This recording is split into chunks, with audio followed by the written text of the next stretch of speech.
through the two engine hatches, went on the back deck. Structurally, they had both failed.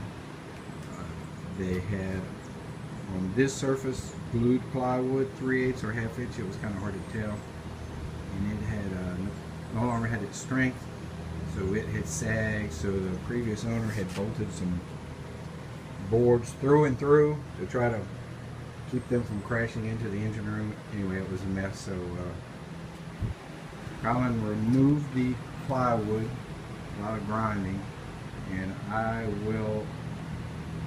guess I need to reapply plywood, and then we'll put some stiffeners under that, and I guess it'll be good for another 43 years.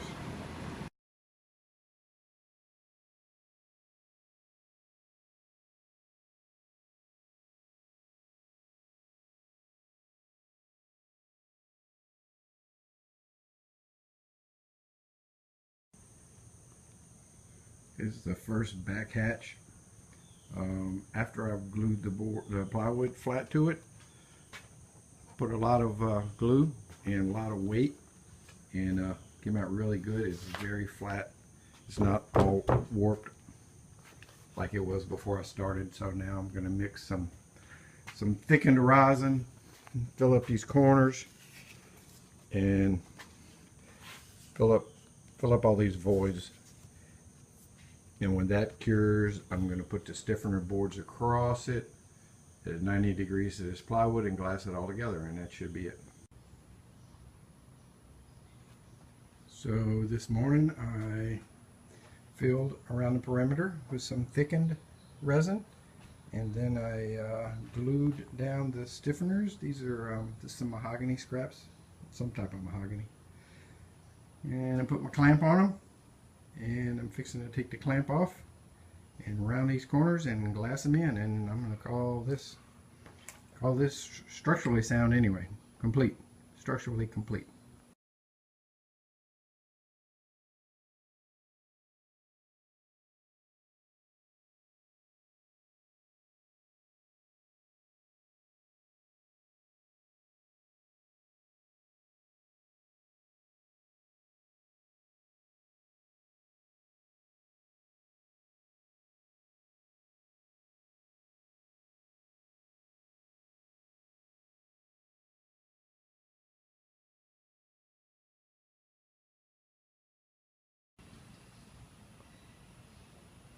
Second hatch is ready to go on the boat. It's glass. It's got a few little bad spots on these corners, but I'm going to be doing a lot of glassing in the engine room, so I'm going to catch it when I'm doing that.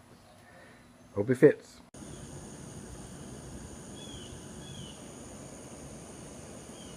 Alright, the engine room hatches are set in place. No hinges yet, but they're sitting here. And tomorrow we are going to rent a forklift, set it up in the grass on the other side of this fence, and pull the engines.